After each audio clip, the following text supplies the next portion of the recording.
Hello everyone, welcome back. Good morning, good afternoon and good evening based on your location. My name is Manuel from YouTube Best. Today I'll be bringing you another interesting news from Kano. Yes, the assembly have begun a fresh probe on the Emir Muhammadu Sanusi of Kano for speaking the truth. But before we get in depth into that, I would like you to click on the subscription button if this is your first time to visit. Also remember to ring the bell so you get notified each time we publish a new news. Yes, the Emir of Kano has been found wanting by his people for using words he was not supposed to. We have the video clip and we'll be playing it a few minutes after now. But before we get into that, let's read the news headline and the body of the news. The news headline reads, Emir Muhammadu Sanusi, Kano Assembly begins a fresh probe on monarch. Subheading 1 says Kano State Assembly has ordered a fresh probe of Emir Muhammadu Sanusi II. Subheading 2 says the monarch is being investigated over alleged violation of Kano State culture and norms. Subheading 3 says 2 petitioners dragged the monarch before the state lawmakers and backed up their grievances with a video CD. And we read the news in detail. Emir of Kano, Muhammadu Sanusi II, has been yet immersed in another storm of controversy as Kano State Assembly begins a fresh probe of the traditional monarch over alleged violation of culture and tradition of the state.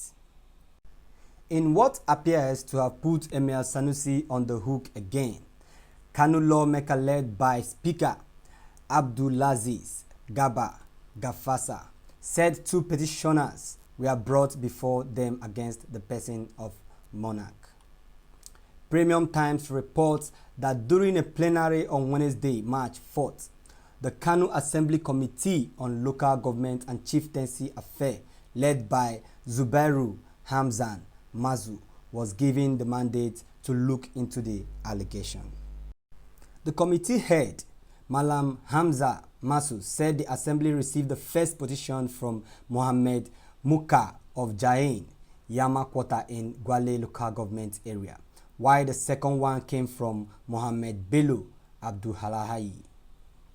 He stressed that the petitioners accused the traditional monarch of making public utterances which contradict the state's conservative norm and culture, adding that the grosses were backed by video CD.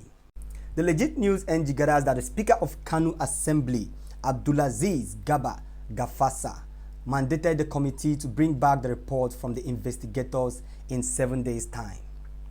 Emir Sanusi, who is a former governor of the Nigerian Apex Bank, have been embroiled in a volatile wide proof of controversy over his position on poverty statistics, marriage system, and the Al-Majiri situation in the north.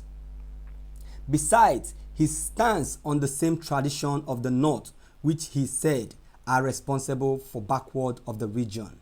The monarch has always been a center of advocates against mismanagement of funds in that region.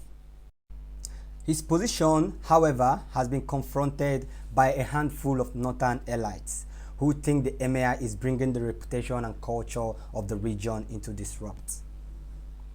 Meanwhile, the Legit News NG earlier reported that the Kano Emir warned that the North would destroy itself if it does not change its current status and address the challenge of poverty, millions of out-of-school children, malnutrition, drug problem, and Boko Haram insurgency.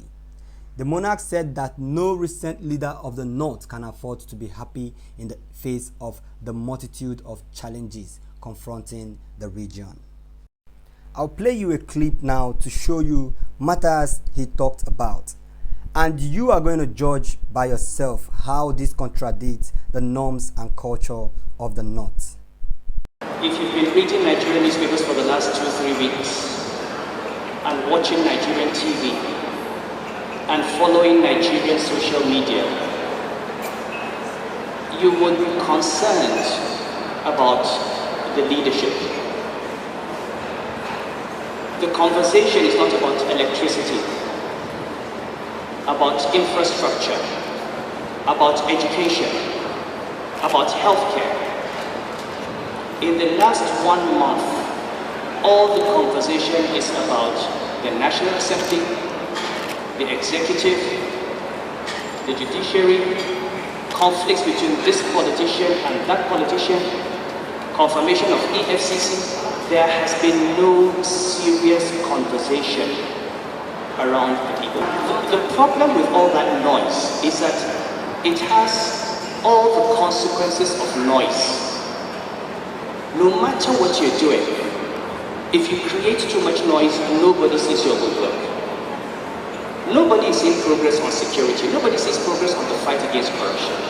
All we see is a constant struggle between certain politicians and others, holding this entire country to ransom. And all of us have been sucked into it. So let me join the Sultan by calling on our political leaders at the national and sub-national level to please remember that elections are in 2019, not 2017. Nobody wins an election in 2017. Everybody from the federal government to the state and local government has to ask one question and one question only.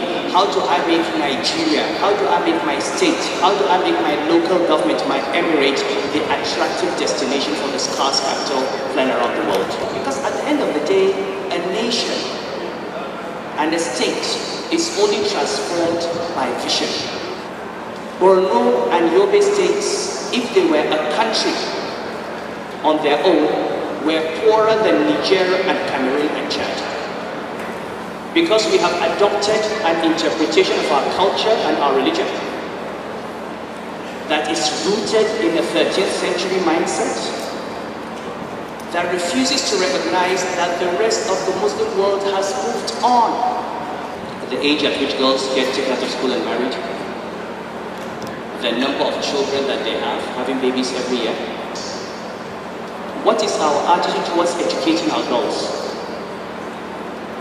What is our attitude towards child spacing so that we can financially maintain and educate and bring up children? What is the purpose of a large population that is not educated, that is jobless, that is unemployed?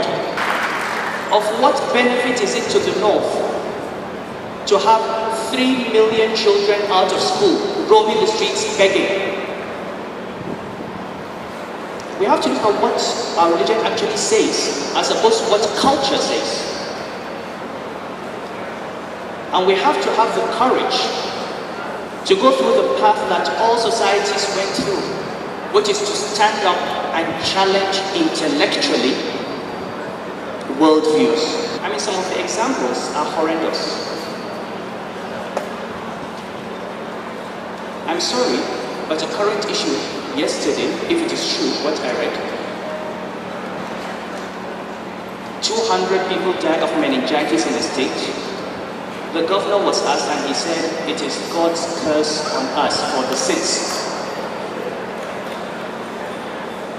For the sin of fornication,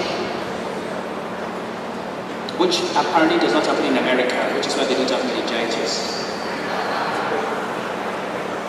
I mean, look, how have we reduced ourselves? What have we done as a people? That we have placed ourselves in this situation where simple things, it's a medical issue. You don't have vaccines, you don't have vaccines, go and find vaccines.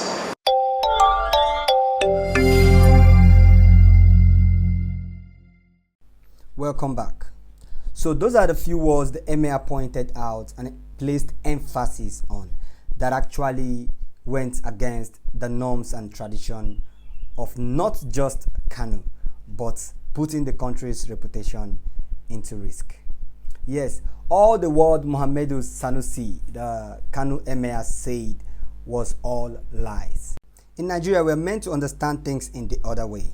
We are meant to understand that every truth becomes a lie and all lies are true.